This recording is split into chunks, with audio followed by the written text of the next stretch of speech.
తండ్రి కుమార పరిశుద్ధాత్మకు మహిమ కలుగునుగాక. ఈనాటి జీవవాక్యం. ప్రభు ధర్మశాస్త్రమును ఆనందముతో చదువుచు రేయింబవళ్ళు దానిని ధ్యానించువాడు ధన్యుడు.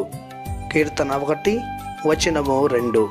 ప్రియ దేవుని బిడ్డలారా, సహోదరి సహోదరులారా, ప్రభు అయిన దేవుడు మేము తన అమూల్యమైన వరములతో నింపునుగాక.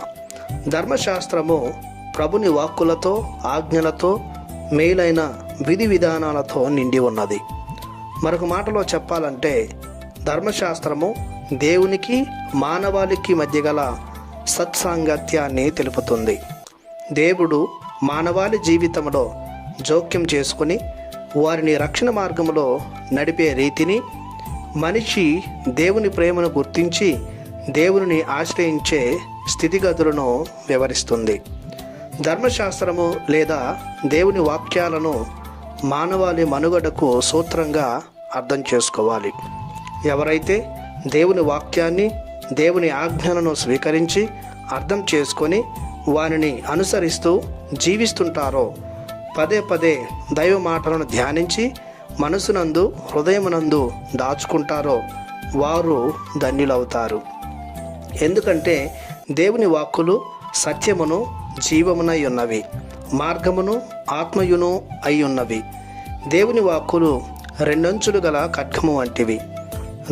నరుల నరనరాలలో దూరి శుద్ధి చేస్తాయి.